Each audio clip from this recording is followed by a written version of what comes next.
The Italian Wine Podcast is the community-driven platform for Italian wine geeks around the world. Support the show by donating at ItalianWinepodcast.com. Donate €5 or more and we'll send you a copy of our latest book, My Italian Grape Geek Journal, absolutely free. To get your free copy of My Italian Grape Geek Journal, click Support Us at ItalianWinepodcast.com or wherever you get your pods. Grazie mille.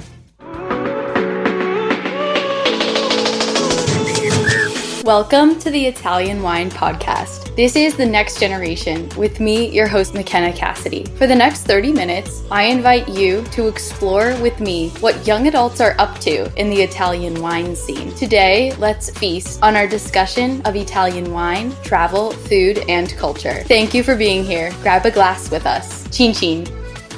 Buongiorno. Buongiorno. Hello, I am Mckenna Cassidy. I'm here with Giulia Sciotti from Fantini Wines, and we're going to have a conversation today about under 30s and what's happening in the wine industry in Italy. So thank you for joining me, Giulia. Thank you so much, Mckenna. Where are you coming from today?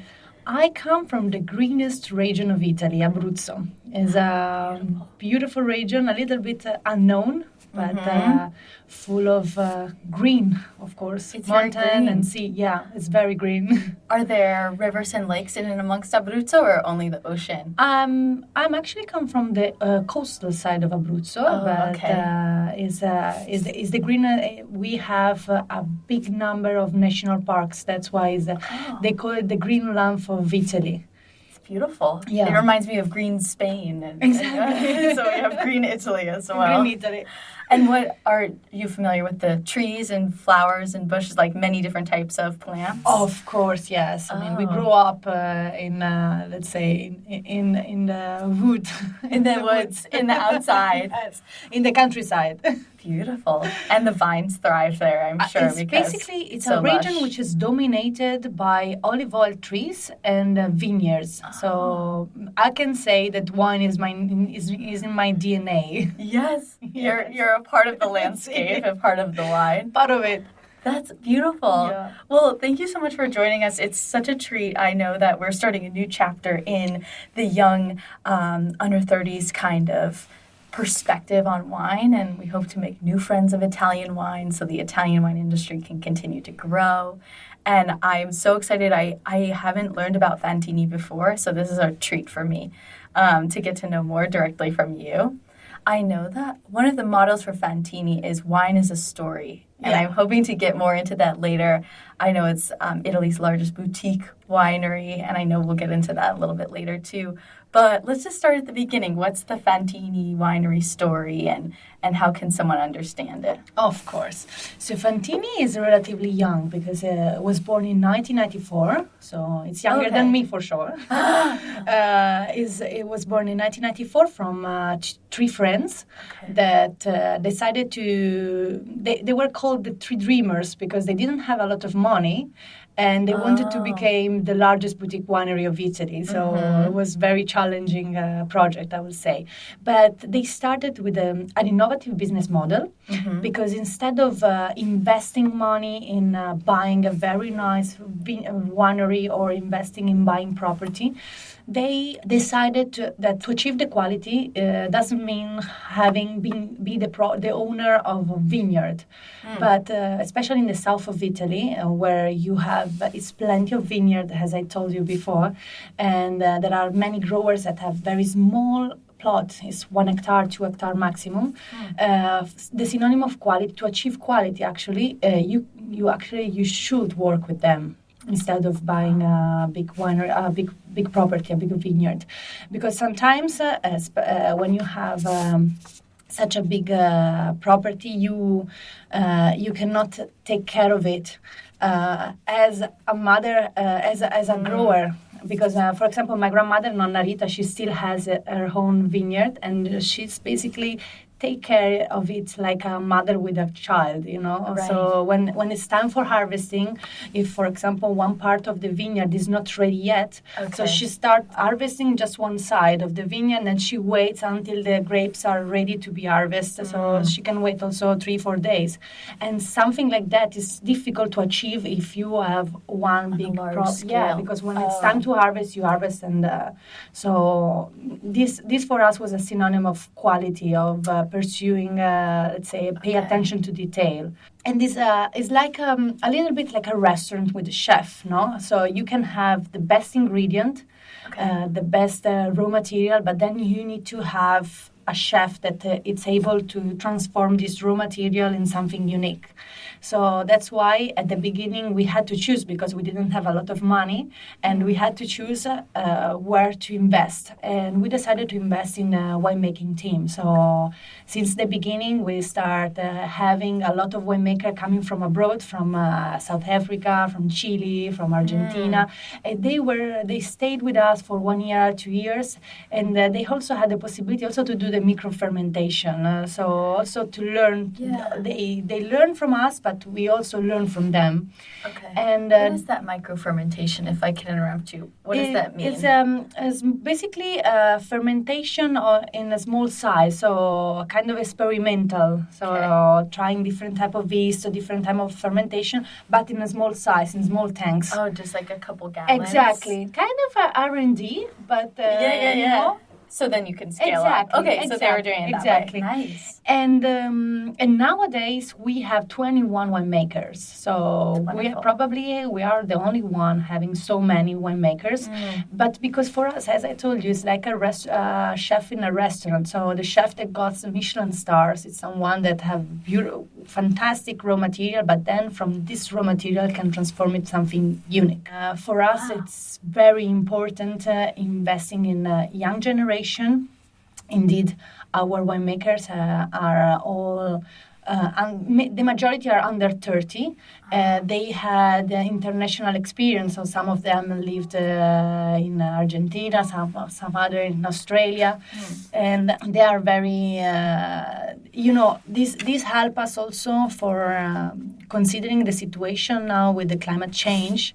So having people that already saw different type of climate and how the climate can influence the wine, and they can react fast.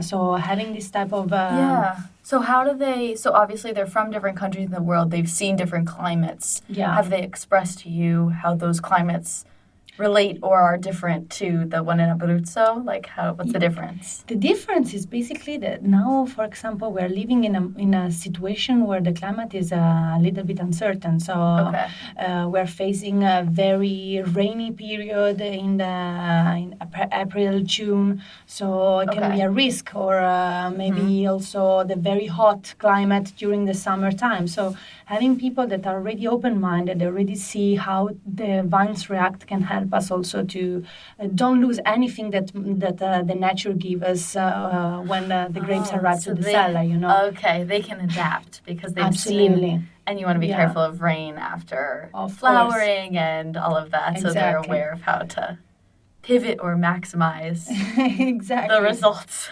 Okay, so just to recap, so I understand, it sounds like Fantini chose to invest in winemakers and then partner with vineyards in the area of smaller size, but that were managed individually so they could be harvested accurately. We have long-term contract with the growers. Okay. And instead of working like a cooperative where the growers bring the grapes to the cellar and based on the volume they receive, basically they are paid. Right.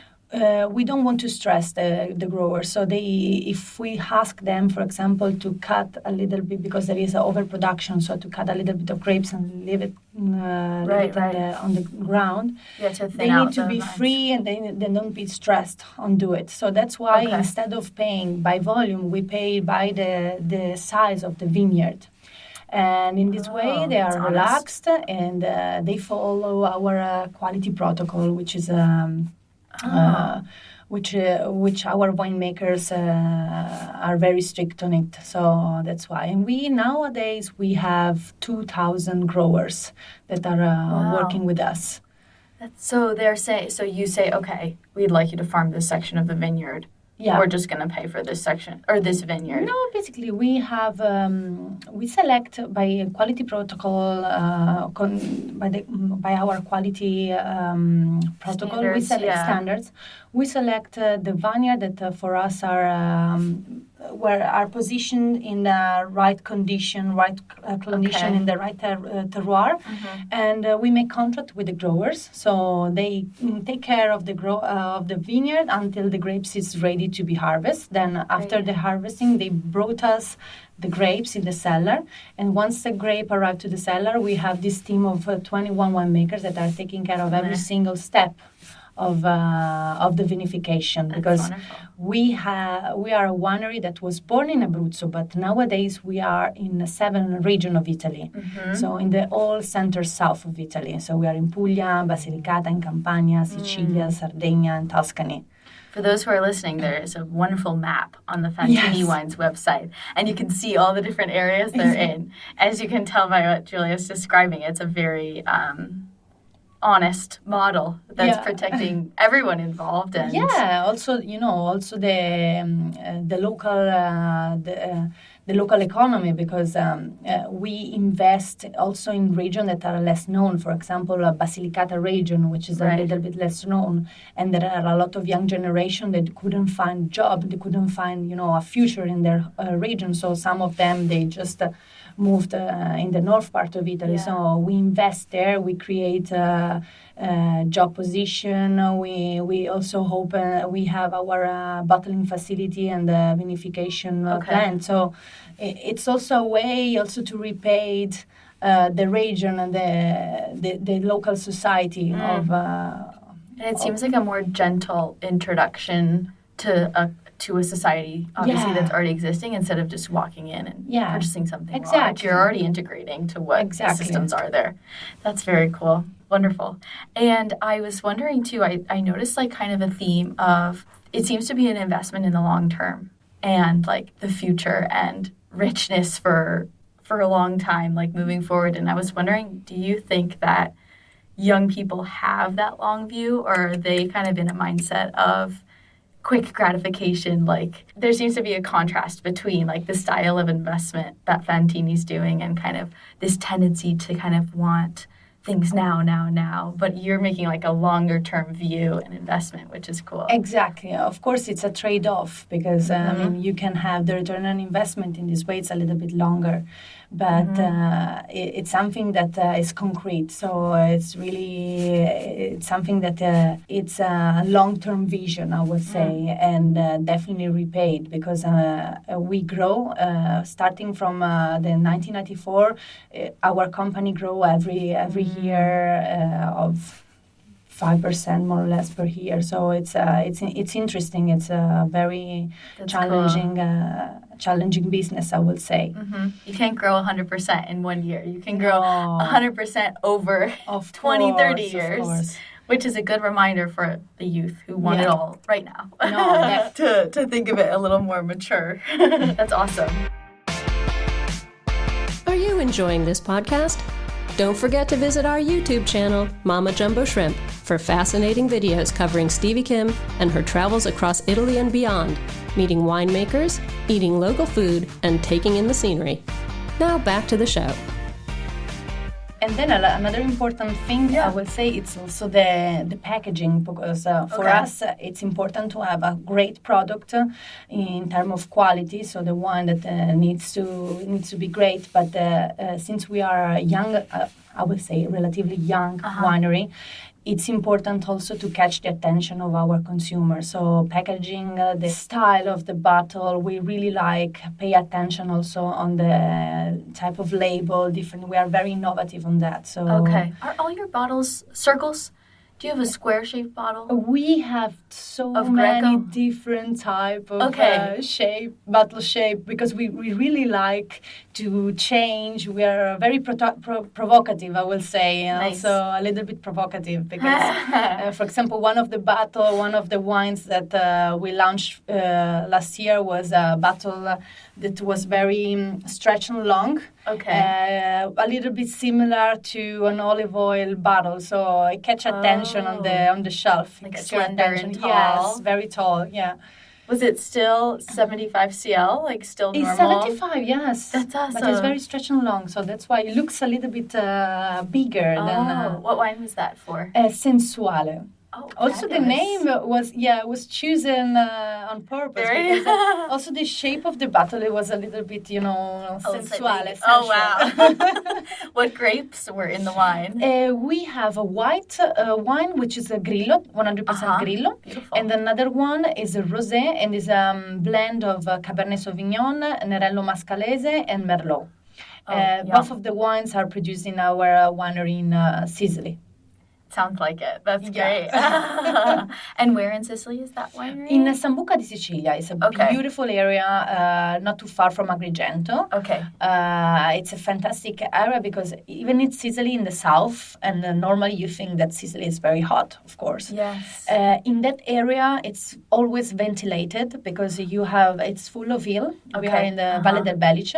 Okay. And there is also a lake in the center, so it's also a water source, which is very important, especially with the draw of the summer season. Okay. And it's fantastic because you have different type of soil, combination of soil, and they're very close to each other. So you can have one big vineyard and with different type of soil composition in the same plot. So different conglomerates. Yeah. Do you know what kind of soils are in? It's a mixture of clay, limestone, and a little bit of sands. Oh, that's cool. It's very interesting. Because that'll be different for the clay. Yeah, it's beautiful because if you're digging in the ground, you can see the different layer also of soil. Wow. That's a result of the volcanic island or a different result of the we are not close to the volcano. Okay. But probably I think that there was some influence probably. Of course. Yeah, there's a lot going on when plates converge because I think it's like two plates that converge right there. There is also sea sediments. So probably. Wow, there's a lot going on in that dirt. That's awesome. It'll make the wines more complex and blendable and definitely wholesome. There are a little bit of minerality, and thanks also with the climate, with the thermic excursion, you have also a wonderful balance in acidity. So they're very complex wine. Yeah. Cool. And where is the Edizione made? Edizione it's a very interesting wine because at the time when we came up with Edizione, it's funny because basically at the beginning, as I told you, my father with the two friends, they didn't have a lot of money, so they only produced 3 types of wine that were entry-level wine. So no oak, just a very attention. They pay attention to the quality, but they couldn't afford to make aging in the oak because the barrels were like kind of expensive. So they were only producing Montepulciano Sangiovese and the white wine, which was Pecorino. Okay. Easy drinking wine. Totally. We were lucky because one day Robert Parker, I think after one day, the full day, like tasting wines for writing their article, so he decided to have lunch in a restaurant in Los Angeles, and he went to this Italian restaurant and asked for just a wine by the glass. So. I will say the restaurant, the Vino della Casa. Okay. And the waiters brought him a glass of our Montepulciano Fantini. He drank it and he really liked it. He liked it, so he decided to write an article about us, saying this wine is a fantastic value for money wine. So wherever you are, just buy it as much as you can because it's a fantastic value for money wine. Great. So from that moment, we went out of stock of Fantini Montepulciano, but we attract a lot of journalists that were very interested about knowing our story. And one of them was Hugh Johnson. So Hugh Johnson is a famous British journalist, wine journalist, which was very focused on Italian wines. So Hugh Johnson decided to come in Italy to visit some new innovative wineries, and decided to come to visit us. So the whole day, my father and the friends, they brought him to taste the wines, to see a little bit of Abruzzo, also to promoting our region, which is a little bit unknown. And at the end, at night dinner, my father and the friends decided to buy some super Tuscan wines because were the most representative wine of Italy, especially in the 90s. Super Tuscan were the most important wines. So they bought some Acetos, Sicaia, Ornellaia. And Hugh Johnson, when he saw the bottle of those wines, said, "No, guys, I refuse to drink this wine tonight." And they were completely stressed because they spent probably this whole salary to buy that wine. So he said, "No, I don't want to drink this wine because, Italians are crazy because you are investing a lot of money in international grapes, but Italy has more than 1,200 native grapes, autochthon grapes.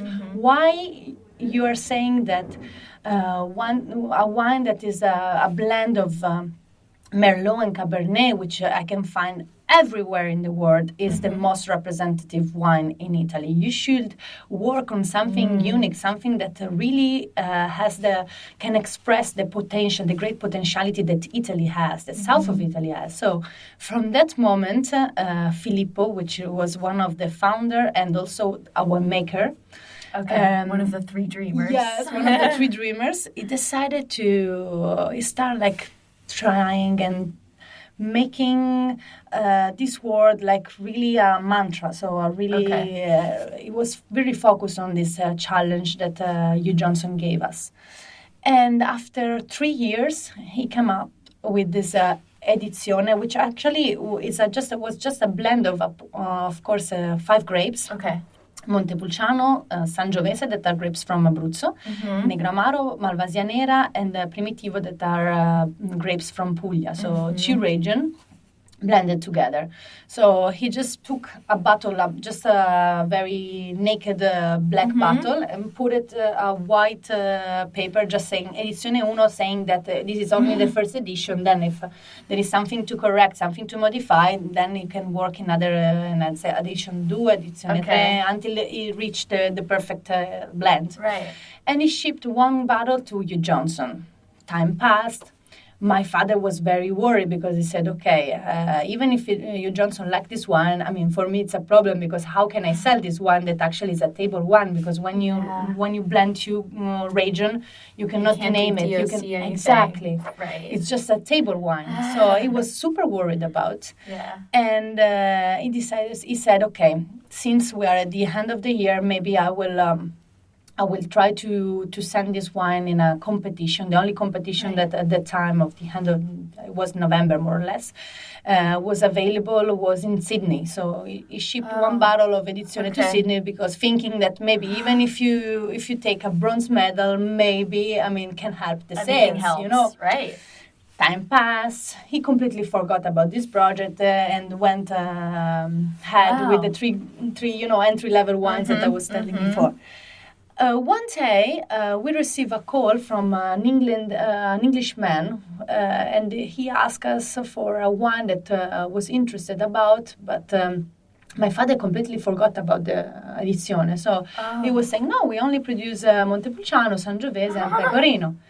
And I said, No. I tried this wine at the office of a very good friend, and I want that wine. And suddenly my father realized that was that wine, the blend, the blending wine. And he said, but what do you want? How many bottles? He said, I want it all. I want it all. How many bottles do you have? 25 cases. I want to buy all. And basically, we sold the whole production, which was not big. It was a small How production. Many cases was it? Was maybe 3-4 barriques, not that much, because it was just a thrill. It was just we were tempting to just playing around. So we sold everything to this Englishman, and my father was he was completely impressed because that one that was so difficult to sold, it was sold just one time. That's fascinating. Totally. But then few weeks later, we received a call from the Sydney competition. Oh, yes. That basically asked us that the wines was elected the best wine outside of Australia. So the best non-Australian wine. Congratulations. And That's so cool. to get the prize, to get the reward, we had to take part to the gala event and sending 15 cases of this wine. So you can imagine. Wow. So basically, we were the first consumer of our Edizione wine because we had to resell, actually rebuy the wines from the UK men and ship it to Sydney because otherwise we were losing the medal, you know. Oh my gosh. So because you didn't have any backstock because you sold it all to him. All of them. So we were the first consumer of Edizione. We have some more wine bags. But actually, that wine was the one that make us, that help us to win 3 times in a row Best Winery of the Year, Best Italian Producer in 2016, in 17 and 19. Wow. And it's the one that got so many gold medals. It has a ton of awards. Yes, So for those listening, Luca Maroni, 99 points on this wine. Yeah. And then there's like 15 other awards on this wine. But because it's a one that is unique because it's difficult to reply because it's a blend of 5 grapes from 2 regions, and in this case you cannot say I can do it. I can. No one can do the same because it's unique. It doesn't have any appellation, so it's just a table wine. This is the basically. pure freedom of Italian wines. Pure freedom. That's awesome. Oh my gosh, thank you for sharing that story. That was like a delight to listen to. Before we wrap, I wanted to just get a note, anything else you want to add, but also like tell me about the fun stuff that you do at Fantini Wines. Like I know you can come make pasta with Nonna Rita. Of course. You can have aperitivi con gli amici in the field, like this long dinner table. So like what other fun things are going on? Let's say that we have fun. It seems like you'll have fun. We have fun. No. Nonna Rita is she's 90. But she's acting like more than me. I mean, she feels 30. She seems pretty vibrant. That's why she runs. See, those that are 90 are also included in under 30s because there's so much going on. Yeah. You cannot imagine. So sometimes happen that we organize pasta masterclass with Nonna Rita. So Nonna Rita helps. Yeah, for example, we do it especially when we have some clients or importers that come for visiting us from abroad, so it's nice also to let them dive a little bit into the culture and the tradition. That's why we always use Nonna Rita to make pasta, and she tries to teach them to make tagliatella or chitarrina, which are very traditional dishes from Abruzzo. Oh, what a treat. That's awesome. Yeah. And she teaches them outside, right? And they're we have a winery inside resort. And outside. Oh, great. Yeah, we have a winery resort in Borgo Bacile. Beautiful. Yeah, so that's why we normally do all these activities in our winery resort. Wow. How many rooms at the resort? We have 14 rooms. Oh, nice. It's very nice because it's in the hinterland of Abruzzo, but not too far from the sea. So it's 10 kilometers from the sea and 30 kilometers from the mountain. So in the middle. Okay, nice. Hidden in the vineyard. Wow. And it's if you want to disconnect, it's the place to be. Gorgeous. And the under 30s definitely need to disconnect sometimes. That's awesome. By reconnecting to the earth and its wines. Oh my gosh, beautiful. Well, thank you so much, Giulia. Thank you so much. It was a treat to hear everything. I hope that we got through we touched on everything we wanted to. Everyone who's listening has to go seek out Fantini Wines and go to Abruzzo as soon as possible. One, to make pasta with Nonna Rita, but also to taste the Edizione and other wines. So thank you so much. It was a real joy, and I learned so much today. So, cin cin. Cin cin, grazie mille. Tante grazie for joining me today. Remember to catch our episodes weekly on the Italian Wine Podcast, available everywhere you get your pods. Salute!